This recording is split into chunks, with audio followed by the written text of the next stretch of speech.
Kirby and the Rainbow Curse is the successor to Canvas Curse, this time being placed on a home console and featuring a distinct art style not seen in the series before. The gameplay remained fairly similar, but bosses work quite differently to Canvas Curse, which we already ranked on this channel. While Canvas Curse presented major encounters as some sort of mini-games coated with classic enemies from the past, Rainbow Curse offers complete traditional opponents similar to a platformer. Let's see how these bosses work in comparison and find out which of them is the best. Starting quite simplistic, Mecca Kotra is the first mini-boss and upgraded version of the regular enemies.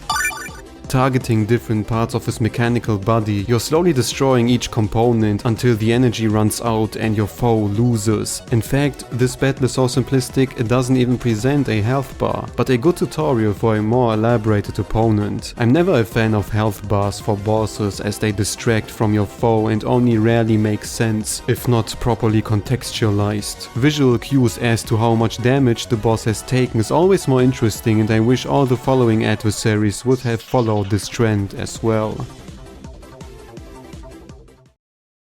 Just like Mecca Kotra, Deepsea is the stronger variation of his weaker counterpart and second as well as last mini-boss in this game. The special trait of this battle is the opportunity to fight while being transformed into a submarine, giving you much more flexibility in your movement. This flexibility, however, is not really needed as you will be focusing on directing torpedoes towards the unexpectedly speedy crab. Of course, it's not like you're safe underwater due to Deepsea shooting his very own projectiles to keep you moving. The hustle is underlined by a pumpy quick tune and makes you wish there would be more of those mini-bosses in the game.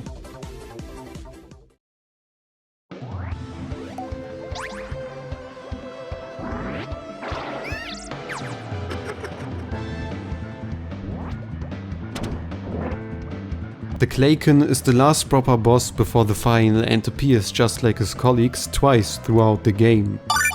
According to his natural surroundings, the first encounter takes place underwater, where you're confronted with the spiky tentacles and comprehensive techniques. After surviving the barrage of attacks, the Clayton tries to end things fast and dashes through the arena, only to get stuck and leaving himself vulnerable. Even though this fray is perfectly fine in what you expect from the third boss, it's also a little too safe and unimaginative, to be honest. The main challenge comes from navigating through underwater, where the controls feels noticeably different, with Kirby naturally floating to the top. It's a fitting way to add a challenge, but not enough to carry the boss. Still, the detail of heavily muffling the music is much appreciated. The second encounter falls into a similar role of being plainly alright. Environmentally, the setting changed to the complete opposite, and there's now smaller room to roll around. The hurdle of restricting controls are gone, and you can perform precise moves again, which makes this variation a little easier if you ask me. There's still no special idea incorporated, and I get the feeling the developers were simply going for the first idea they had, without brainstorming any other interesting concepts, despite the fact the game shows signs of brilliance regularly.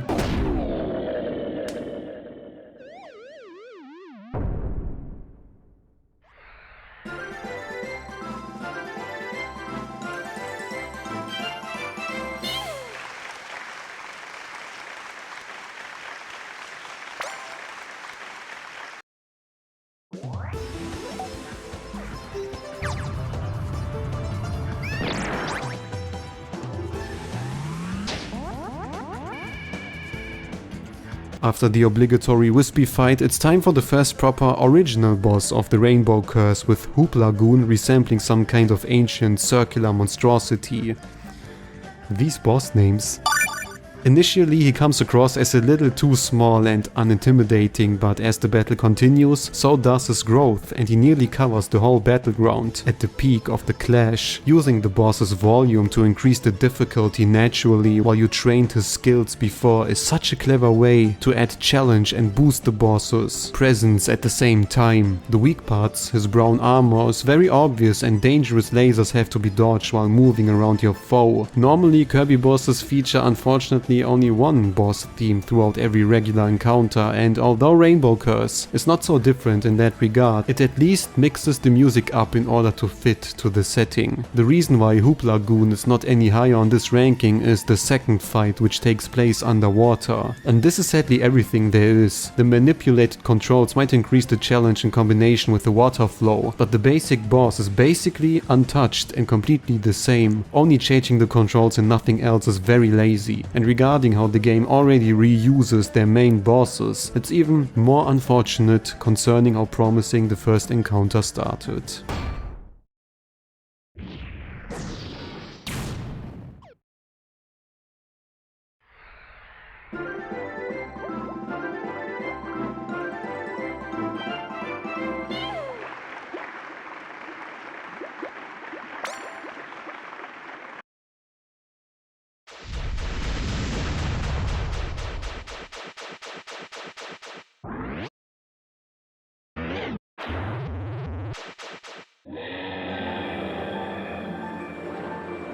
For many people, the true final boss probably remains on the last place, but I never really despised Dark Crafter for what he offered. It's by no means a fantastic final encounter, and I always regarded this battle as a cherry on top instead of an actual climax, similar like the truck sequence in Kirby and the Forgotten Land. In space, you take the form of a rocket chasing Dark Crafter, while he tries to hold you back with some bombs. The only thing you can do is to collect some stars, come close, and simply touch your opponent whenever you get the chance. There's nothing more to the fight, which makes Dark Crafter an extremely unpopular Kirby boss among players. One thing everyone can agree on, however, is the fantastic soundtrack, which seems to never disappoint. No Dark Matter, the boss. The rocket transformation proved some interesting ideas in the regular adventure, and it's really a shame the creators didn't go for a similar creative premise. But it's very clear the game was created with a restrictive budget on a console no one had hoped for, also explaining the constant recycling of the regular bosses. Still, this is probably the most okay Kirby final boss in existence, only being held up by its music.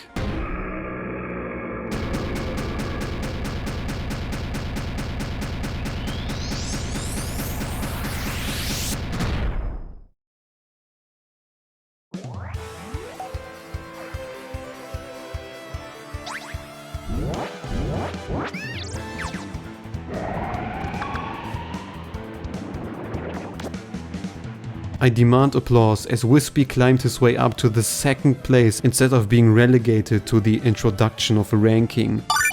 You might think this is a little undeserving, as there might be nothing particularly noticeable during this clash. The Whispy fight, however, understands the very nature of the game like no other boss and emphasizes the gameplay instead of his character. What I mean by that is basically Canvas Curse, where most bosses were technically minigames, but fit the gameplay style a lot more. I mentioned how awkward it feels to hit Hulagoon underwater, because drawing lines and moving Kirby around is not necessarily designed for bosses in the traditional sense of having an arena and an enemy to hit. Whispy stays always on the same spot, and the only thing you have to do is maneuvering around obstacles and reach your goal. The same thing you do in the regular adventure and levels. The second fight mixes things up just fine, with Whispy having a nearly unbreakable skin. This time you have to collect enough stars for a mega dash, which is a perfect slight increase in difficulty in comparison to before. It might be the only time where the second fight is not drastically different from before, due to control shenanigans, and simply expands on the idea with small touches.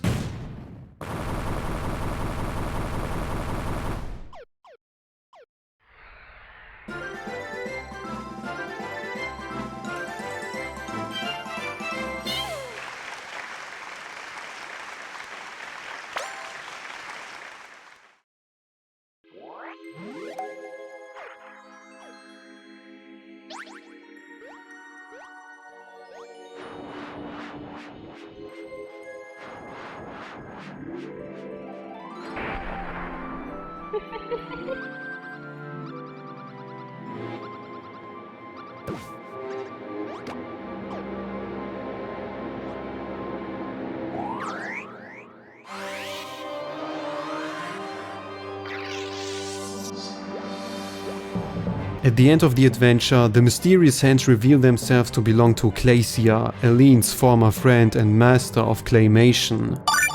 With her passion for dangerous art, she guards herself with a shield and shoots spiky, slow bolts at Kirby. Patiently waiting, you get the chance to strike them back if timed correctly, and go for a counterattack the moment Glacier drops to the ground. The basic strategy to win is surprisingly simple for a final boss, but it can be difficult to perfectly hit her creations with the correct angle. After that, some lasers shoot from above, while Glacier remains in the background and enjoying her time. The grey area around Kirby hinders you drawing any lines, and the only way to defend yourself is creating a couple lines to shield the moving Kirby. While the fight goes on, every attack escalates slightly in their executions, and it becomes increasingly harder to avoid any damage. There's even the small fake out with a health bar diminishing extremely slowly, suggesting there must be a more powerful way to plainly dash her. With some stars collected, you get the chance for an all-out mega dash, eviscerating the health bar and squishing Glacier to the ground. Ultimately, this fight isn't as elaborated or memorable as other Kirby final bosses, but serves the gameplay expressively fine. Due to the nature of the game, some moments and especially traditional battles can be quite janky, and while the spiky balls can confirm this idea, it's just enough to not become frustrating. Also, the music carries this heavy orchestral weight that is rather uncommon with the series. You get the sense of an opera playing in the background, which fits the specific art style surprisingly well and shows the finesse of the composers to adjust their style to the respective game, instead of offering classic Kirby fanfare. Of course, there's still some small leitmotif symbolizing that Glacier is mind-controlled, or as if Eileen tries to reason while you are fighting, giving this final boss a very unique charm.